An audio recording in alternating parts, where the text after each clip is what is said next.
Hey all. Today I'm going to be walking through the process of developing automated work holding for the HAAS TRT310 tilting rotary table. We'll be launching this product as a kit shortly on our website, but I wanted to show the process from start to finish. Whether you're looking to do your own integration or are just curious what goes into the engineering process, I hope you find this video educational. As you can see, I've already downloaded the publicly available 3D model from HAAS's website. And the first thing I'm going to do is go to haascnc.com and look up automated work holding kits to see what HAAS already offers. And we're going to use certain portions of these kits to supplement what we're developing. It's also going to give us some key pieces of information, as you'll see shortly. And HAAS does sell a manual and an automatic version of the kit. And as you can see, I've just downloaded the 3D model of the HAAS pneumatic vise itself. And what this is going to do is it's going to show us some of the important positions, including air passages and some critical Z-axis locations. And I'm just highlighting that center bore as well as some bolt positions on the factory platter that are used to locate the vise if you were using HAAS's kit on HAAS's platter. So we're going to bring that vise in and we're going to orient it the way it's meant to be mounted, and that's going to kind of show us where things need to land. So once we get this in position, you'll be able to see that the center boss of the vise goes into that precision bore of the platter, and then these bolt holes are what align, locate, and secure the vise onto the platter. And so that will give us the indexing in the Z for where the bottom of the HAAS vise interfaces with the uh, O-rings of the rotary joint, because they don't offer a model of their rotary joint, and they're often slow to respond to emails. So your choices are to either order one and reverse engineer it, or go this route and download the data you can find and then kind of extrapolate backwards from there. The next thing I'm going to do is bring in a platter that I developed previously for the HRT310, just so that I don't have to go through the work of kind of reinvestigating the O-ring groove and the bolt spacing on the back of the platter for oil seal and locating. So once we bring that platter into position, we'll be able to start designing in earnest. So at this point, we're going to start sketching to model the base of our platter. So we're going to grab the OD of the factory platter, and we're going to apply that same diameter to our sketch. And before we start extruding cylinders, it's important to start establishing our Z heights rather than just throwing random thicknesses at things and then adjusting it later. Obviously, it can be adjusted as needed down the road, but I like to try to determine my Z stack up intelligently from the beginning.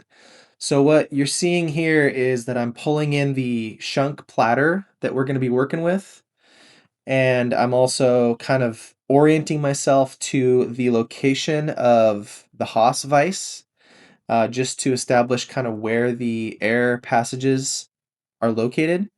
And then I'm getting the base height of the Schunk platter, pulling that into calculator with some clearance, and then switching back to the HAAS vise, getting the minimum Z height to the bottom of that platter, adding that to the base of the Schunk vise, and then 156, that's my air cross hole diameter, and then adding 60 thousandths for clearance, and then finding kind of the nearest metric height so that the total stack, equals a round number of millimeters.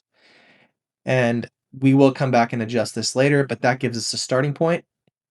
Then the next thing, obviously, is to go ahead and extrude a pocket for the Schunk platter to drop into.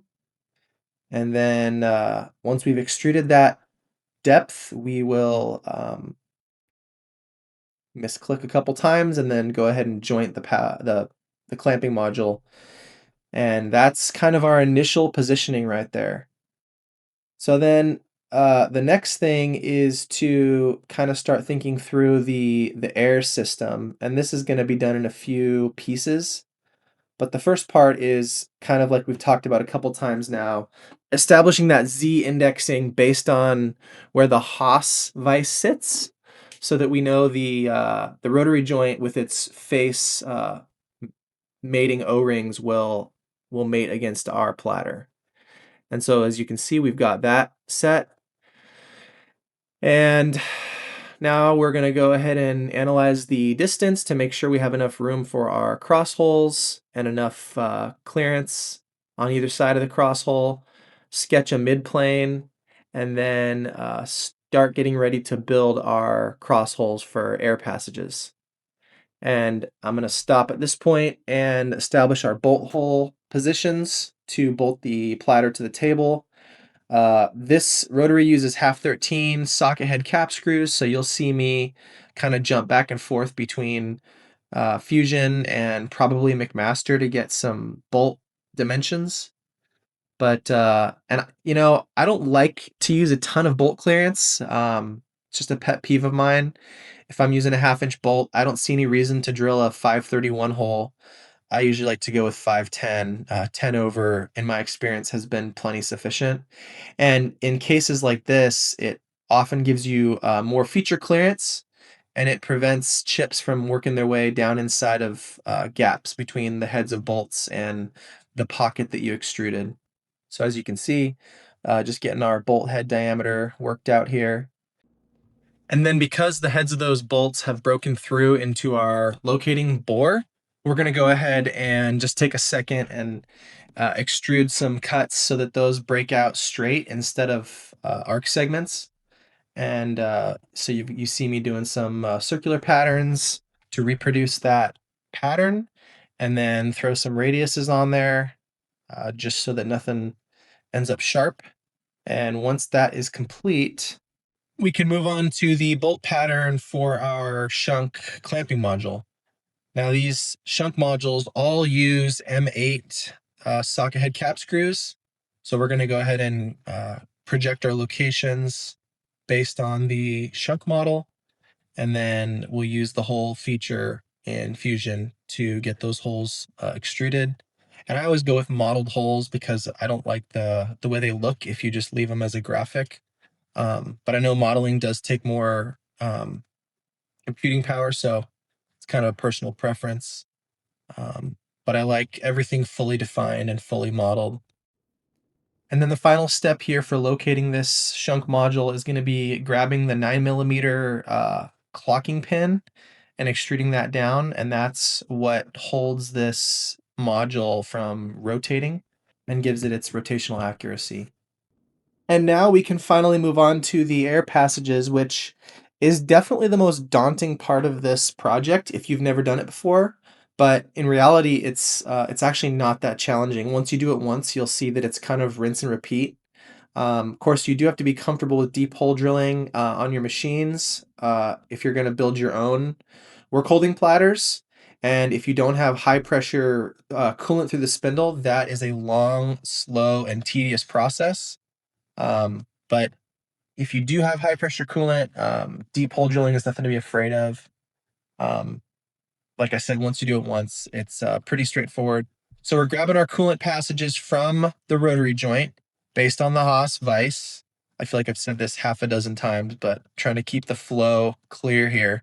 And I know I jump around a lot in my design process. Once we've extruded those 5/32 or 156 holes from the rotary joint. Then we can grab the air passages that lead into the Schunk module. This module has two air passages. One is for unlock and one is for turbo. So this is a spring clamp air unlock module. And then the turbo function essentially applies air to the backside of the platter on the inside and gives it additional clamping force. And so we've extruded those, and now we have to come up with our cross holes. And this is where we're going to go back to that mid plane that's halfway between the floor of the bore and the ceiling of where the rotary joint mates. And so I usually do this using a revolve only because uh, it would be much more challenging to put like rotational planes in and then extrude and try to target the points. But by doing a revolve, I can essentially just project both air passages, the one coming from the rotary joint and the one going into the Schunk module. I can project those onto my midplane. I can drive a center line through them, and then I can define my 5/32 hole, as well as I always go with like a small 1/4 inch flat that I'll spot there with an end mill or a flat bottom drill, and that will serve as kind of a flat normal for my cross drilling, because often what you'll see is that these cross holes do not come out, tangent or perpendicular tangent, I guess, to the edge of your platter. They'll often come out at an angle, especially if you start doing multiple modules and multiple air pass through lines.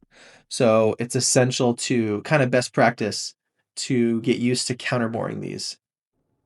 And now, as you can see, I'm just doing a quick inspection of the air passages to make sure that they don't come too close to any other holes, pockets, or features and risk breaking through or leaking. The next thing we're going to do is go ahead and extrude the top of the platter to encase a larger portion of the clamping module. Schunk refers to this as the embedded installation or the full installation. And you'll see that this is necessary down the road because we're going to apply a large chamfer to allow the platter to shed chips so that you don't end up with piles of chips stacked on top of a flat face. And so I went ahead and went to the product page, downloaded the operator's manual, and I'm looking for information on the full installation. And what we're going to end up discovering here is that the only number they give us is this 5 millimeters. There isn't a lot of other information as far as the diameter or the O-ring position or chamfer locations and sizes, angles, all of which may not be critical, but it does have an impact on the ease of installation. And the O-ring in particular is what keeps coolant from getting down inside of your module and causing interference or hydraulic effects or even rust for non-stainless components. So we are going to have to follow up with Schunk later to see if we can get our hands on the full installation dimensions. But in the meantime, I've gone ahead and extruded with that 5 millimeter offset. And what I'm going to do here is introduce a little bit of an overhang to eliminate that partial counterbore breakthrough. And I know this adds a little bit of complexity to the machining process, but um, once I get everything kind of cut here, you'll see why it was going to be necessary already to use some kind of a carbide key seat cutter to undercut anyway, once we get the full installation dimensions.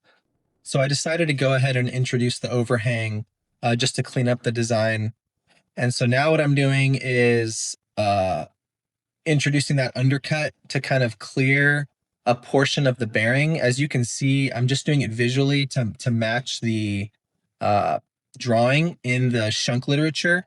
And at this point, I'm reaching out to my technician over at Schunk, my engineer, requesting the installation instructions, which they're gonna, you'll see toward the end of the video, they do get back to us. So we're gonna circle back at the end and uh, provision this platter for the full installation instructions. And if this point you're wondering, hey, I don't have access to engineers at Schunk and at HAAS, and I don't know where to go to kind of connect all these dots, this is why a lot of shops are going to want to order the integration kit as a complete package from us. But in reality, it's not hard to make these kinds of contacts. If you reach out to your local Schunk salesperson, they're usually going to be happy to either put you in touch with an engineer or track down the information you need. But it does take a lot of kind of connecting the dots, filling in the missing links. And this is where the integration process really makes its money.